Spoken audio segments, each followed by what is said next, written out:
Gente,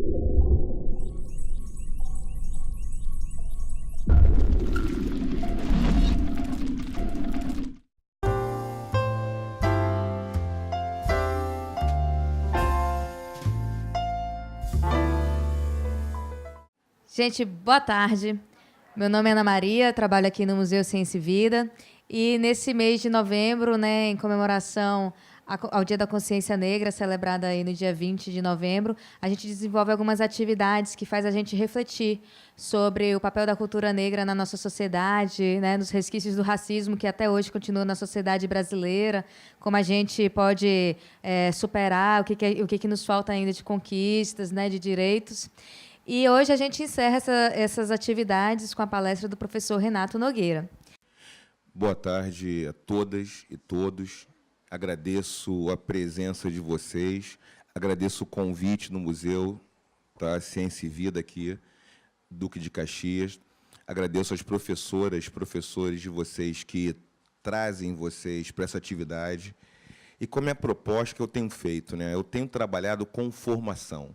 Eu tenho trabalhado há alguns anos no curso de pedagogia, então é um curso que muitos de vocês, eventualmente podem escolher depois de uma formação de nível médio de professora e professor.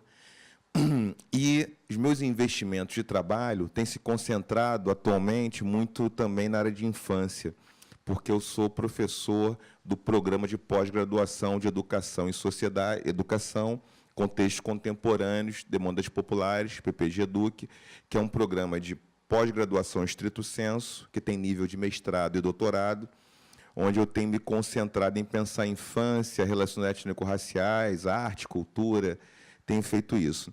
O que eu vou pensar com vocês, como é a proposta? É fazer algumas provocações para ajudar naquilo que vocês têm se preparado para se tornar, que são professores do ensino fundamental, 1º ao 5º ano, e também da educação infantil, e também gestora, eventualmente, de uma creche, nesse nível de ensino. Então, minha proposta, de cara, eu tenho uma proposta, vou falar rapidamente disso, vou pensar a legislação. Tem uma legislação que, desde 2003, que talvez muitas de vocês já estejam carecas de saber, que é de conteúdos obrigatórios de história e cultura afro-brasileira, africana e dos povos indígenas. Então, tem um conjunto de leis que coloca como necessário, fundamental, trazer isso para o currículo, de todos os níveis da educação. Não é um nível qualquer, é todos os níveis. Uma outra coisa também importante é que tem uma legislação que é obrigatório que tenha conteúdos de arte, tem ensino de música. A Lei 11.769 e 12.287, elas vão dizer o seguinte: é necessário que a música seja conteúdo obrigatório, é necessário que o ensino de arte traga as expressões regionais, porque a escola ela pode ser um espaço o quê? Um espaço de amplificação de conhecimento, um espaço de trazer muitos cenários da cultura. Então, a escola pode servir para fazer isso. Eu vou me ocupar de falar da educação infantil, do ensino fundamental, 1º ao 5º ano, não vou me demorar muito sobre isso. Vou começar com uma ideia que eu considero muito importante para a gente pensar arte e pensar também relações raciais, que é um tema mais difícil de ser trabalhado, é um tema que ele provavelmente, muitas vezes, provoca um desconforto na sociedade brasileira como um todo, mas que é fundamental se a gente quiser criar uma sociedade mais democrática, uma sociedade com mais justiça cognitiva, onde a gente possa aproveitar melhor toda a sociedade brasileira, todos os recursos da sociedade brasileira. O que eu quero pensar de cara? O Benjamin é um filósofo alemão que ele tinha uma ideia interessante, que eu não vou me demorar muito na ideia dele, mas vou pensar a partir do que ele está dizendo para a gente, que é o seguinte, que a criança ela faz o percurso dramático incorporando um personagem. Então, vocês mesmos, quando eram crianças, não foi muito tempo atrás, né? São adolescentes, são jovens, vocês assistiam um programa de TV, um desenho animado, e se identificavam com o personagem para fazer a trama.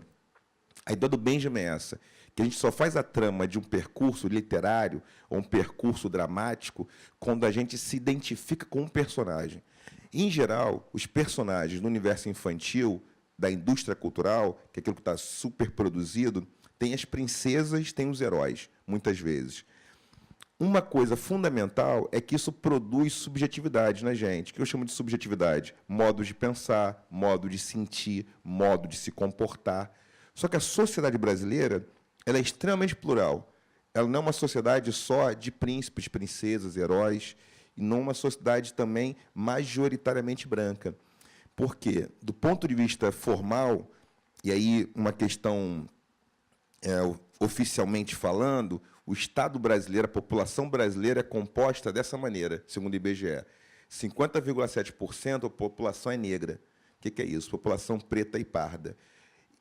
47,7% branca, 1,1% amarela e 0,4% indígena. O que chamam de amarela aqui são asiático-descendentes, tá ok? Ou seja, qualquer asiático-descendente é amarelo. Pretos e pardos, a soma de pretos e pardos é o que dá na população negra brasileira, que é a maioria da população. Você tem uma confusão conceitual muitas vezes. O que significa isso? Trocando em miúdos. E aí é importante entender que preto e pardo não tem a ver com o conceito de mestiçagem, que é um conceito também que ele não ajuda a entender o que é discriminação étnico-racial. Está bem isso? Está fácil? Por exemplo, Daniel Alves, provavelmente vocês conhecem, jogador de futebol seleção brasileira. Daniel Alves, há pouco tempo atrás, ele sofreu não só injúria racial, como atos racistas em jogos na Europa, como o próprio Neymar, num jogo na Inglaterra, também sofreu racismo. Por quê? Porque eles são negros. Ok? Ser negro é ser passível de discriminação racial. O Kaká, que também jogou na Europa, nunca sofreu discriminação racial, porque ele é branco. Ou seja, o conceito de mestiçagem ele não ajuda a entender esse processo. Porque se eu digo que todos são mestiços, eu não entendo por que alguns mestiços sofrem racismo e outros mestiços não. Então, não importa que o Kaká ou Daniel Alves, ambos tenham avós negros e brancos. Importa que o fenótipo é o sinal que vai fazer você ser discriminado ou não. Perfeito? Essas confusões conceituais, né, às vezes, atrapalham a gente entender o processo. Mas é isso, simples, é bem simples. Ou seja, pretos e pardos, somatório de pretos e pardos, é o que dá negro. Tá? E outro problema, quando eu falo em miscigenação, eu poderia pressupor que tem duas substâncias diferentes que se misturam. Mas se a gente é uma espécie só, não tem mistura, não se mistura que é igual. Legal? Então, se trata de fenótipo. O conceito de raça é um conceito que remete a um fenótipo histórico e socialmente demarcado. Somente isso. Tá? E aí, qual é o nosso papel? O papel de vocês que estão no espaço escolar, que pretendem ser professoras, professores.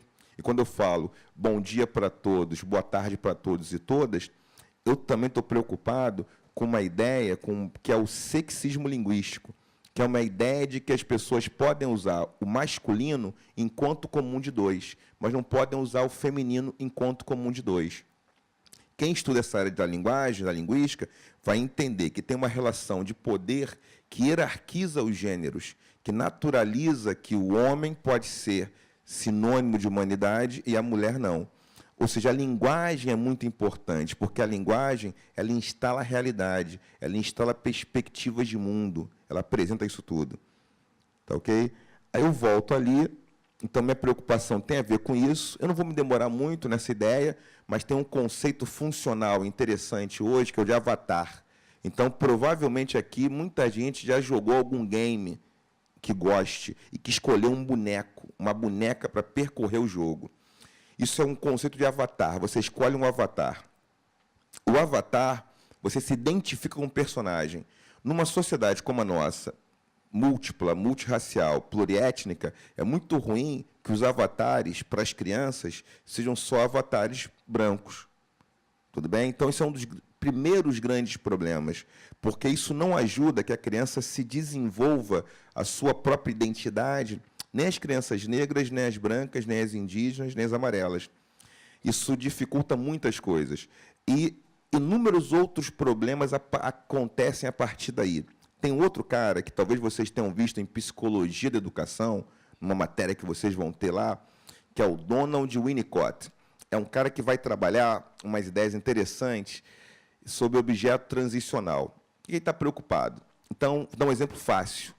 Vocês, meninas, provavelmente ganharam bonecas quando eram crianças. O Winnicott, ele entende que quando uma menina ganha boneca, ela desenvolve um negócio chamado maternagem. Que negócio é esse? Capacidade de cuidar e transferir afeto para um corpo infantil. Só que qual o problema? Em geral, as bonecas são sempre sexo feminino. Tudo bem? E, em geral, as bonecas são brancas. Em geral, meninos não ganham boneca. Nem boneco. Qual o problema? Muitos meninos podem se tornar pais. Eu tenho 2 filhas, me tornei pai.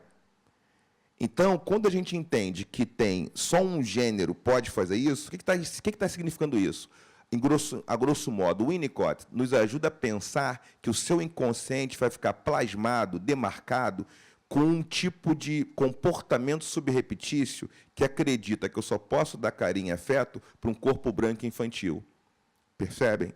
Então, o espaço de educação infantil, que vocês talvez sejam regentes um dia, deve ser um espaço plural, onde os brinquedos não sejam demarcados por gênero, onde os brinquedos retratem a multiplicidade étnico-racial do povo brasileiro. Porque meninos também, homens, podem trocar fralda de uma criança. Mas, obviamente, se tem brinquedos demarcados por gênero, então, meninas ganham o que, às vezes? Casinha, fogão, uma lavadora de louça, uma mini lavadora de louça ou de roupa. Os meninos ganham carros. Isso quer dizer alguma coisa. A escola pode ser um espaço de produção, de diversidade, de produção, de uma desconstrução dessa assimetria de gêneros, tudo bem? Dessas assimetrias raciais. Porque tem que ter boneco negro, tem que ter boneca negra. Tudo bem? Porque isso faz diferença. Porque na nossa infância, a aula de psicologia, a gente aprende que isso vai plasmar algum tipo de subjetividade no seu inconsciente. A gente pode pensar dessa maneira, tá legal? Com alguns autores e autoras. Então, essa é uma ideia fundamental. Então, estou preocupado com isso. E estou preocupado com histórias, porque a gente sempre conta história, e a escola é um espaço de contação de história.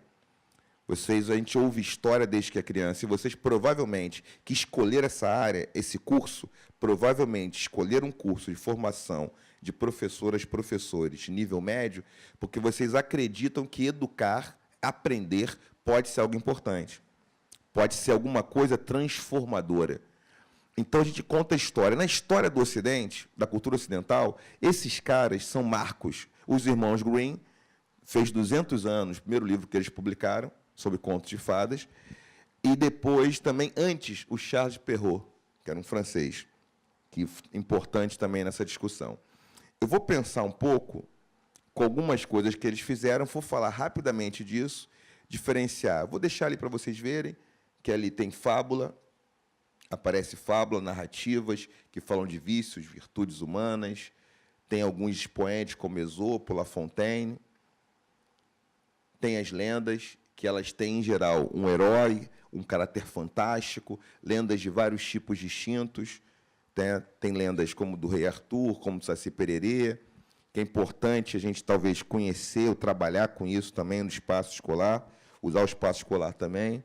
E tinha os mitos, vou passar direto aqui, os contos de fadas. Os contos de fadas, eles têm um poder de, talvez, ajudar a criança a se situar no mundo, a se situar existencialmente. Porque a vida é um desafio. A vida é um desafio que tem vários conflitos. Conflitos conosco, conflitos com o mundo, divergência, não pensamos de maneira igual.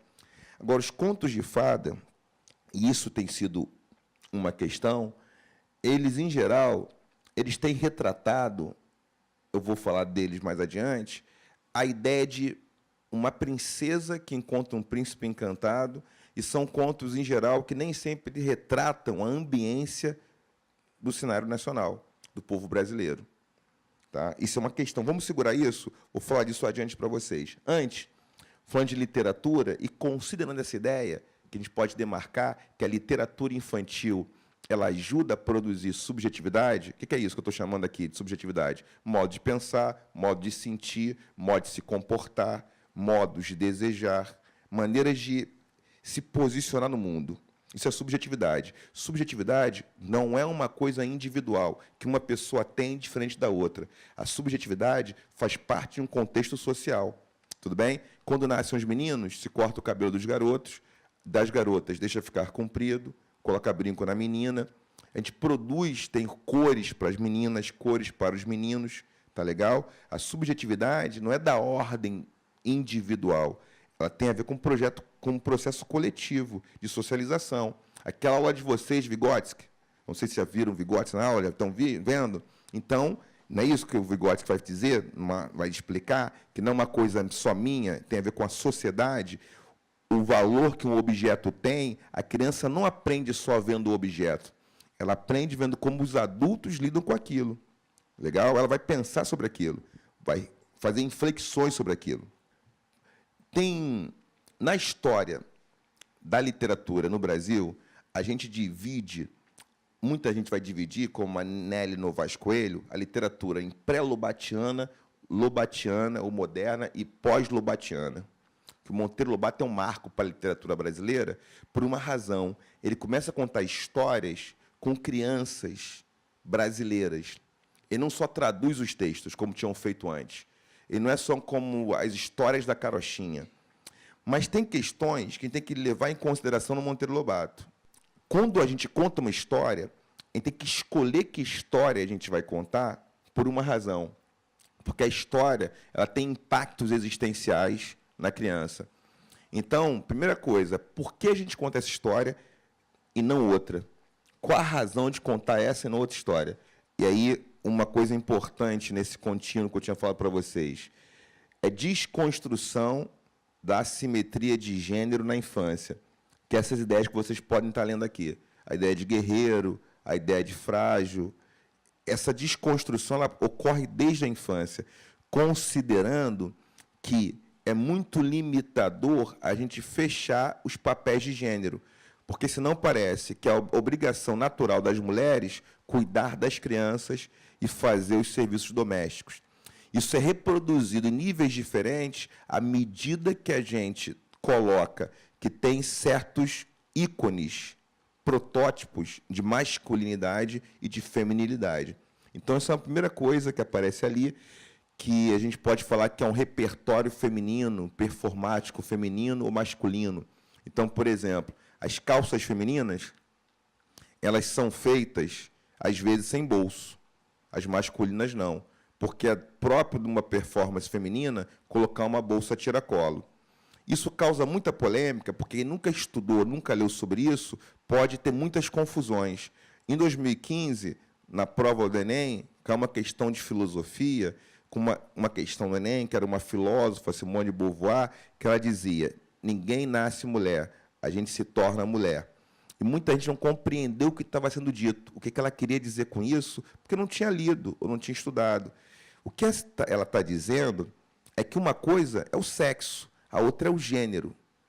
O sexo, a gente nasce, macho e fêmea, ou intersexual, que chamava-se hermafrodita tempos atrás. Agora, o gênero é uma construção, porque se eu começo a ter calças masculinas, obviamente que essa calça tem um bolso. A carteira das mulheres é do mesmo tamanho que a carteira masculina? Não. Isso cria uma performance. Isso quer dizer um tornar-se mulher. Tá ok? Então, se no encontro de casais amigos, os homens estão na sala vendo futebol e beliscando canapés, e as mulheres estão na cozinha, isso é uma reificação do que seria se tornar mulher. Se eu fiz um homem que é pai, pega o filho com a fralda suja e dá para a mãe trocar, isso é reificação do que é se tornar mulher. Tudo bem? O que a Simone está produzindo para a gente, que é importante pensar desde a infância? Que ser mulher não é ser submissa e não significa subalternidade. Ela quer desconstruir a noção de subalternidade. E, turma, o que vocês fazem, a educação infantil é um território majoritariamente feminino, que é uma paisagem, um espaço ocupado por corpos femininos, majoritariamente. Agora, nas relações assimétricas de gênero e raça, a gente pode entender que o gênero e a raça contam muito. Exemplo, culinária, gastronomia. São territórios muito femininos, não são? Que, historicamente, mais mulheres cozinham do que homens. Historicamente, no Brasil, o cardápio ele foi construído desde 1560 por mulheres negras escravizadas, que a escravização sequestrou mulheres e homens africanos, eles se tornaram trabalhadores compulsórios, e essas mulheres passaram a fazer o cardápio do povo brasileiro. Mas no século XXI, quando a gente fala em status simbólico, tudo bem? Fala em recurso financeiro ligado à gastronomia, que é uma arte, homens brancos com sobrenomes franceses, o sotaque deles dá muito mais dinheiro. Por uma razão, não é só o conteúdo. Vocês não ouvem só o que eu falo, vocês me enxergam. Tudo bem? E esse enxergar significa, não é só o conteúdo da fala, isso é uma coisa chamada teoria da recepção, mas o que impacta na recepção é também quem fala. Então, a minha avó, que foi cozinheira, o discurso dela talvez não tivesse o mesmo impacto e não circulasse com os mesmos passaportes para fazer sucesso do que o discurso de um homem que tinha feito um curso na França. Tudo bem? Sendo branco, ainda por cima. Porque na hora dessa disputa, a relação de gênero e étnico-racial faz diferença. Por isso que todos os casos de racismo que existem hoje no Brasil sempre existiram. Talvez circulem muito mais, porque a gente tem redes sociais, tem outras tecnologias que permitem que isso exista. Até porque uma coisa que eu posso falar para vocês nesse encontro, se eu puder falar algo importante, racismo não tem nada a ver com burrice, ignorância ou falta de educação. É uma posição política, tudo bem? Na FIFA, no ano passado, em 2014, escolheram Lázaro Ramos e Camila Pitanga para sortear. A FIFA pediu que não fossem eles. Eu tenho um artigo que eu falo sobre isso, e aí chamaram quem? A Fernanda Lima e o Rodrigo Hilbert, que são brancos, caucasianos. A FIFA sabe o que é ser negro, ela classificou, nem a Camila, nem o Lázaro. Isso é um dado que eu não estou inventando, está aí, é óbvio, está nas manchetes, qualquer Google você encontra isso. É uma posição política que está em jogo. Tem a ver com disputa de recurso, tem a ver com território. É uma outra questão. Então, é necessário, para a gente tratar desse assunto, a gente começar a pensar como nós produzimos subjetividade, como a escola pode trazer novos elementos, outros elementos, para ressignificar e para ajudar a construir uma sociedade mais justa. Isso é fundamental, porque não é da ordem da ignorância. Um dos prêmios Nobel de Ciência, de 4 anos atrás, fez declarações extremamente racistas. Ele tem doutorado, ele é PhD, não tem a ver com ser ignorante, é uma posição. Por exemplo, eu sou do sexo masculino, sou casado com uma mulher e tenho 2 filhas. E o que acontece? Se eu não cortar na carne, não problematizar o machismo no qual fui criado, como todos nós, eu vou, talvez, ser mais poupado dos serviços domésticos. Porque vão naturalizar que o papel das mulheres, o papel feminino, e minhas filhas, enquanto crescerem, vão poder assumir mais tarefas do que se fossem meninos. Então, isso vai significar uma zona de conforto, em que eu lave menos louça do que o restante das moradoras da casa. Mas isso é justo? Isso não é simétrico. Percebem? Então, racismo, machismo, sexismo, homofobia, toda discriminação, não vou falar de todas, vou falar de racismo especificamente, tem a ver com questões políticas, fundamentalmente, especificamente, no que nos trouxe hoje, e não podia falar de relações, deixar de falar de relações de gênero num território que é feminino, porque essa paisagem aqui, esse espaço geográfico, se torna um território ocupado por corpos femininos, que fundamentalmente sotaques femininos estão aqui presentes, então, que vão ser as professoras, principalmente, até que é um espaço, muitas vezes, com algum estudante do sexo masculino pode sofrer discriminação. Ah, você faz curso de formação de professoras, professores, não é isso?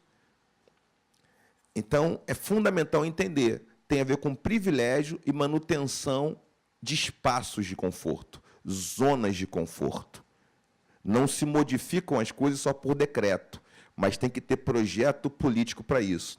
A escola é um espaço de realização de projetos políticos. Talvez por isso, se eu puder trazer uma contribuição na formação de vocês, eu aqui falo como professor que trabalhou no ensino fundamental, no ensino médio, durante bastante tempo, concomitantemente, ensino médio, fundamental e superior. Hoje eu sou professor só da universidade, né? Não, minha carreira é de pesquisador e professor na universidade, mas tenho a experiência do ensino fundamental, do ensino médio, e também trabalhei com crianças num projeto de coral, que eu também oriento em musicalização infantil. Então, é isso. A gente tem que criar possibilidades de reinvenção, de reconfecção de performances, de modos de vida. Isso é fundamental. E vocês podem fazer isso um pouco. Então, um pouco contra tudo isso que eu estou pensando na literatura infanto-juvenil, para instalar relações mais democráticas. Essa legislação, né, a 10.639 e 11.645, nos obrigam a tratar disso. Isso é importantíssimo, porque, do contrário, nem todo mundo trataria. Tem pesquisas que mostram que a representação negra e indígena é mais baixa, ela é aquém da realidade do Brasil, ou seja, crianças negras são subrepresentadas nas propagandas, nos meios de comunicação em geral, aparecem menos, crianças indígenas também. Isso é importante. Por que isso é ruim? Isso é ruim para as crianças negras e brancas, indígenas e amarelas, porque não têm identificação e não se reconhecem, porque cria aquilo que se chama síndrome do vampiro.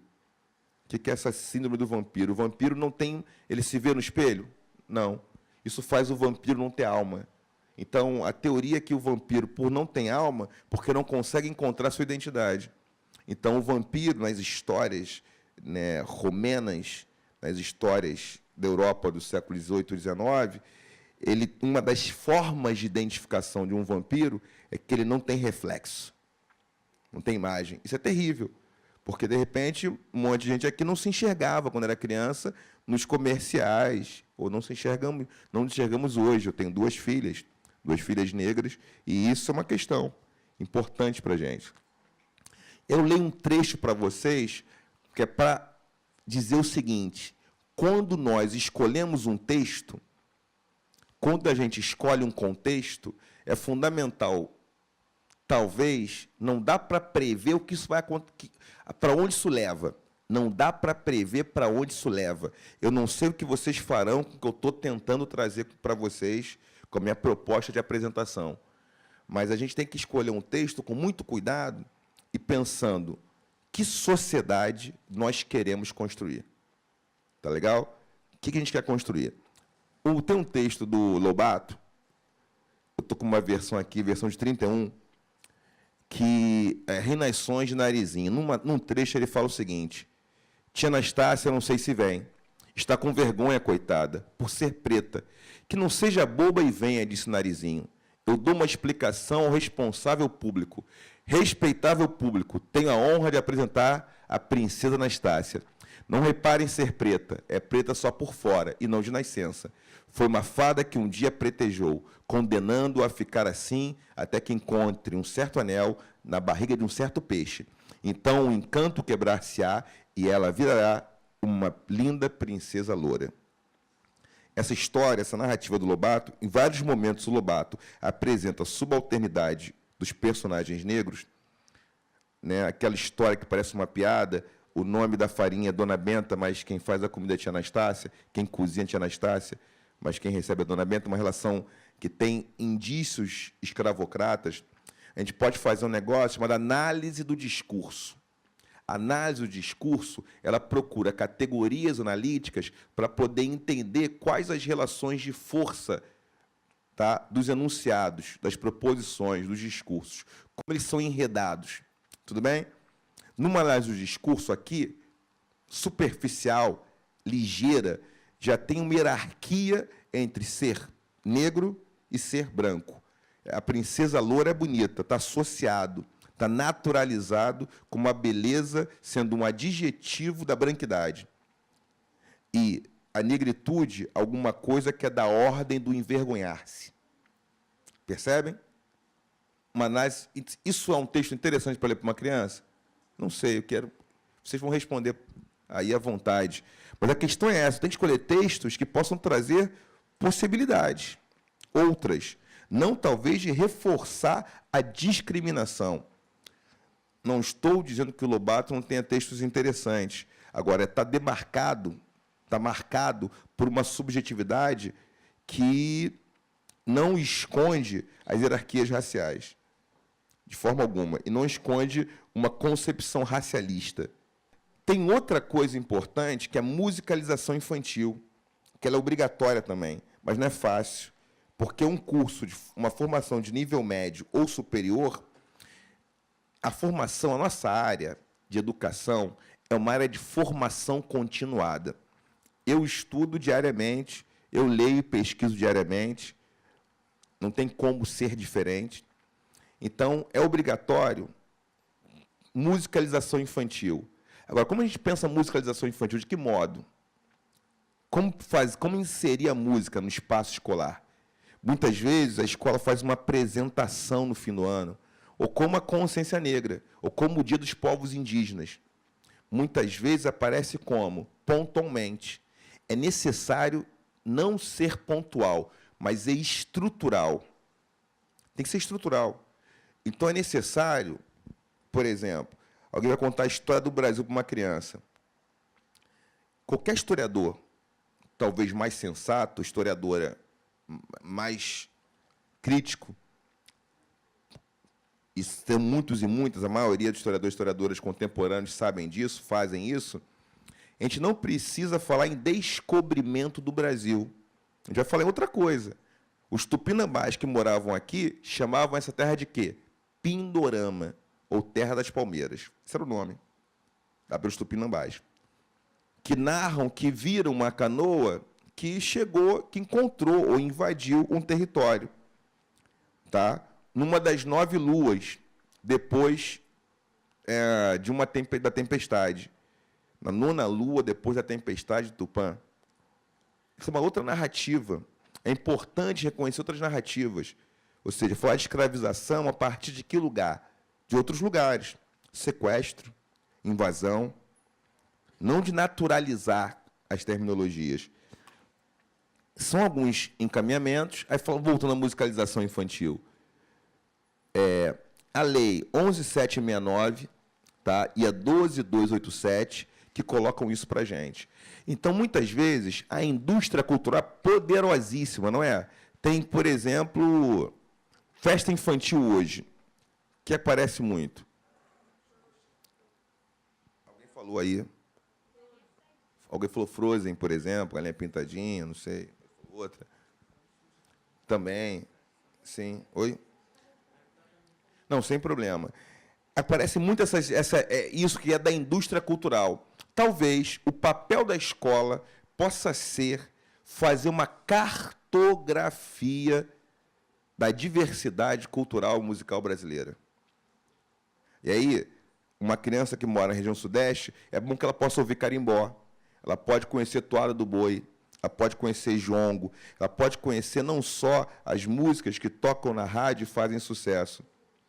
Isso é fundamental. O espaço escolar pode ser um território de amplificação de perspectivas.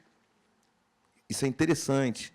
Agora, isso dá muito trabalho do que a gente fazer, talvez, aquilo que é reproduzir. Porque, muitas vezes, eu já fui em festa de crianças, em escolas, que, numa festa junina, tocam aquele sertanejo universitário ou de nível médio que está mais circulando na rádio. Mas a gente pode não tocar só esse sertanejo, porque tem uma produção de música sertaneja extremamente rica e interessante, que está aí, fácil de ser cartografada. Então, o que é fundamental, quando a gente pensa em musicalização, é talvez, não é resgatar, porque não sei se está perdido, mas está aí, não é talvez da voz, porque a voz já existe, sempre existiu, mas é da escuta, é a gente colocar o ouvido para escutar aquilo que já foi produzido e está sendo produzido. Tudo bem? Então, essa é uma outra responsabilidade importante para a gente. Eu queria, então, finalizar essa minha fala de apresentação com agradecimentos. Agradecimento às minhas professoras, meus professores, minhas mestras e mestres, meus pais, avós, tios e tias, que possibilitaram que eu me tornasse, que eu faça o meu papel de trabalhar contribuindo com a formação de outras pessoas. Agradecer também o espaço do Museu Ciência e Vida, agradecer a vocês pela paciência e por virem aqui de livre e espontânea vontade, poderiam estar fazendo outras coisas com a sua família, vendo cinema, namorando, indo viajar, mas vieram aqui gastar o seu tempo precioso, que é a vida, num espaço de formação. Então, eu queria dedicar pelo menos 15, 20 minutos para que a gente possa conversar, versar sobre algumas das ideias que eu trouxe, tá? E a gente talvez aprofundar, na medida do possível, alguns pontos do interesse de vocês, tá? É isso um pouco. Então, fundamentalmente, eu não tenho algo a dizer para vocês específico que não seja aquilo que seja a demanda de vocês realmente, que querem ser professoras, querem ser professores. Então, o meu muito obrigado e que a gente possa se articular para descolonizar o pensamento, para aprender que não precisamos pensar de modo colonizado. A gente não precisa só fazer festa de Homem-Aranha, de Mulher Maravilha, de Frozen. Não sei. A gente pode criar, tem personagens nacionais, tem outras coisas.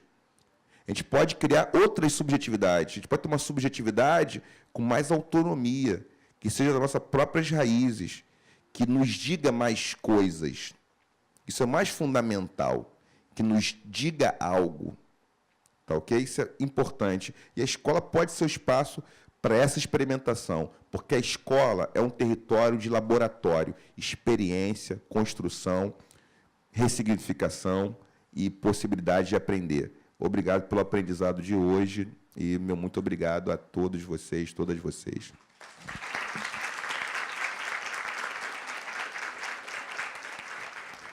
Boa tarde, né? Meu nome é Cristiane Viana, sou professora de Geografia do Instituto de Educação Governador Roberto Silveira. E, assim, eu gostaria muito de agradecer essa oportunidade, né, de nós estarmos aqui. Porque talvez o tema que você está tratando, em nenhum momento mais eles possam ter esse contato direto. Sabe? Eu, enquanto professora e negra, sinto muito essa falta no meu ambiente de trabalho, no qual o meu aluno se veja, né? Então, assim, você tocou em pontos que eu procuro, durante as minhas aulas, conversar muito com eles a respeito disso.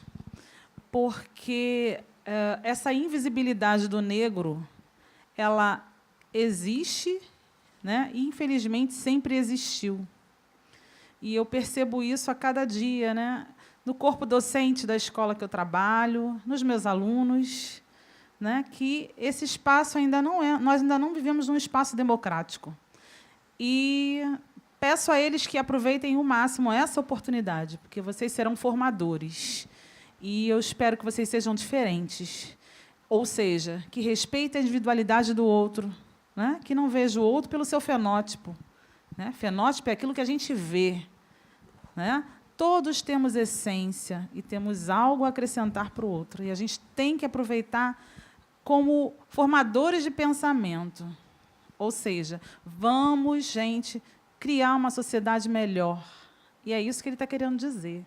Então, assim, aproveite esse espaço, porque aqui é um espaço de discussão e que, infelizmente, muitos dos meus colegas nunca tiveram, como professores, a oportunidade de falar desse assunto, e vocês estão tendo. Então, eu sempre falo para eles, né? Vocês serão formadores de opinião. Então, façam com que essas diferenças que, infelizmente, existem cada dia que passa se tornem menores, através do dia a dia mesmo. Ressaltar o de bom que cada pessoa tem, desmistificando toda essa história, né, que faz de nós, negros, que eu estou falando como Cristiane, né, temos que provar a cada dia que nós não somos inferiores a ninguém. Muito pelo contrário, temos as mesmas capacidades, a mesma capacidade. Tá? Então, gente, perguntem, façam sejam formadores de opinião diferentes, ou seja, aproveita a oportunidade que vocês estão tendo, porque eu não tive, eu tive que procurar, e vocês estão tendo. Tá? Obrigada. Eu concordo com o que você está dizendo, colocando que é fundamental e importante. Agora, óbvio que numa sociedade democrática tem disputas de projeto, disputa de agenda. A gente tem que entender nesse ponto, ou seja, tem um recorte que é político, ou seja, politicamente, a gente quer uma sociedade antirracista, a gente quer que tipo de sociedade nós queremos. Porque a gente vai encontrar no cenário nacional vários matizes políticos. A gente vai encontrar, sim, justificativas. Isso não é tão pacífico, porque também não é só da ordem pessoal. É institucional, é mais complexo. Então, nesse sentido, não é alguma coisa que a gente muda só convertendo ou dizendo, olha o seu coração, como todos somos iguais. Porque tem posições já consolidadas, tem posições políticas. Nesse sentido, velho Paulo Freire nos ajuda a pensar, o espaço da sala de aula é um território político. Como a gente vai usar esse território político? Você não está numa escola que vai dizer, eu não quero essa pauta, eu não quero essa agenda, a nossa agenda aqui é outra, isso não é relevante. Que às vezes você não pode não querer discutir um tema, não querer debater um tema. E, óbvio, não dá para jogar debaixo do tapete. A gente vai ter que debater nos espaços públicos o que é da ordem pública. Fundamental fazer isso. Agora, é uma tarefa fácil? De forma nenhuma. Talvez possa parecer que é algo simples, de forma alguma. Pelo contrário, é tão difícil que a sociedade continua uma sociedade racista, óbvio. Né? Isso não se modifica por decreto, nem boa vontade, nem convertendo os corações. É um projeto político. E aí, por isso que é mais difícil. Por isso que é mais complexo. Educação pode se transformar numa estratégia, num campo de batalha para isso. E aí depende que educação também está propondo. Eu sou o Rodrigo, que estuda no Roberto Silveira. E eu às vezes, eu sinto falta do ensino africano, sabe?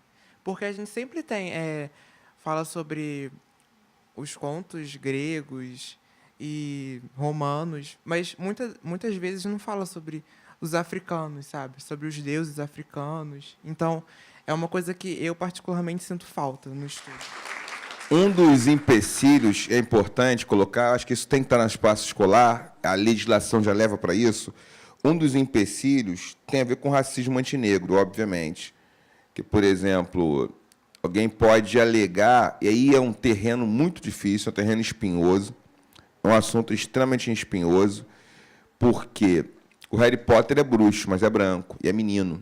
É mais fácil de plasmar numa sociedade que é racializada. Então, essas questões todas interferem na percepção, numa subjetividade que foi construída, que zoomorfizou sistematicamente os povos negros animalizados. O que acontece? Ela entende que essa produção cultural é menos cultura ou não cultura. Então, esse é um grave problema, tem a ver com isso. A gente tem que refazer isso, desconstruir um negócio que se chama injustiça cognitiva. Isso é fundamental. Inclusive, a nossa turma, ela representou uma ukulele no evento lá da escola, e muita gente não queria, não estou falando mal dela, gente, Deus me livre, mas elas não queriam porque estavam julgando, sabe, por ser algo diferente, uma dança africana, e falar, é macumba. É o racismo, né? Isso tem a ver com racismo. Então, o racismo é um processo, ele não é uma questão só institucional, ele é da ordem subjetiva. Por isso, essa recusa a uma dança, qualquer que seja. Tem muita confusão. Eu teria que dar um outro curso, isso seria um outro curso, mas, por exemplo, falar em África. O continente africano tem 55 países, tem mais de 900 povos diferentes. O que as pessoas chamam de... O que é candomblé? O candomblé é uma reterritorialização do culto Ifá, que é do povo Yorubá, que é um povo que ocupa parte da Nigéria, boa parte, Togo e Benin. Ou seja, a África não é a candomblelândia. A Umbanda é uma religião brasileira que tem elementos do candomblé, elementos cristãos católicos, elementos do espiritismo, que não é... Candomblé não é espiritismo, Umbanda não é espiritismo é o kardecismo, religião que é europeia, na verdade. Tem muitas confusões conceituais que uma boa aula de ensino religioso, que dê história das religiões, possa trazer isso. Porque vocês podem, e provavelmente vocês têm sua fé pessoal, que é a sua cultura, o que você aprendeu com o seu pai, com a sua mãe, com os seus avós, que a sua tia te levou, ou para o centro, ou para a sinagoga, ou para uma mesquita, ou para uma igreja, o que seja.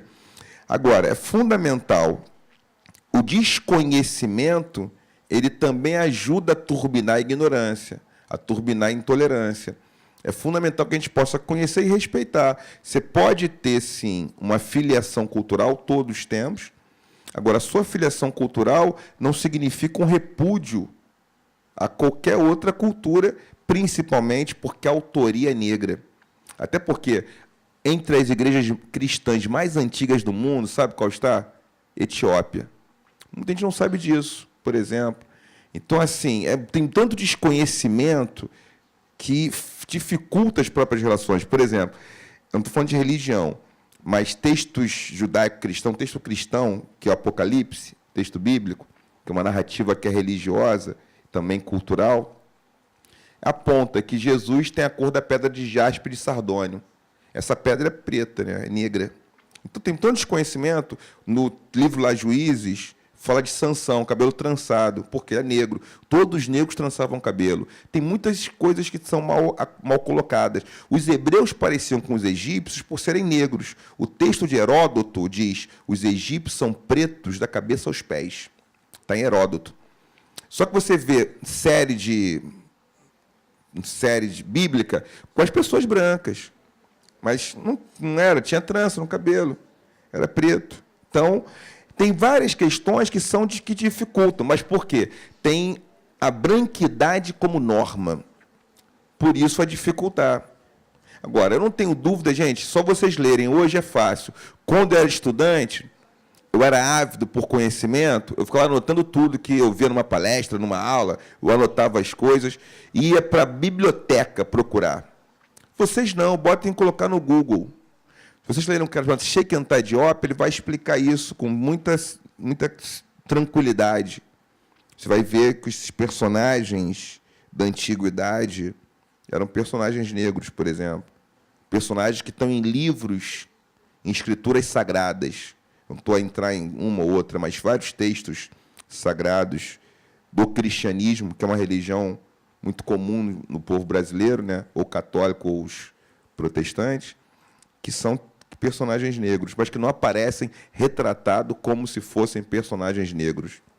Então tem essa questão. Para desfazer, para colocar o que é um problema em jogo. Tá? Então, uma questão racismo que vai ter a ver com isso, tem a ver com justamente isso. Boa tarde, meu nome é Maria Fernanda. Eu sou mediadora aqui do Museu Ciência e Vida, estudante de pedagogia. Eu queria que você me explicasse ou conceituasse esse termo que você usou, que eu não tinha ouvido, que é o racismo antinegros, e falasse um pouco, para mim, a diferença de ser racista e reproduzir o racismo, da mesma forma de ser machista e reproduzir o machismo. Porque eu ouço muito e leio que, por exemplo, o branco é racista, mas o negro não é racista porque ele reproduz o racismo. O que eu posso dizer? Primeira coisa, quando você falar racismo antinegro, eu te indicaria, você, se puder, ler o Carlos Moore. Moore, M-O-O-R-E. Carlos Moore, um livro chamado Racismo e Sociedade. Ele faz um bom panorama, Carlos Moore, né? Como Luke, aí esses dois O's faz som de U, Luke Moore, aí, para tentar entender que está em jogo nesse racismo antinegro, como é que ele funciona, um histórico dele. Falar em reprodução do racismo, por que reprodução do racismo e ser racista? Porque tem a ver com os privilégios que uma posição te confere. Uma mulher ser machista não confere privilégios para ela, ainda que ela reproduza o machismo, percebe?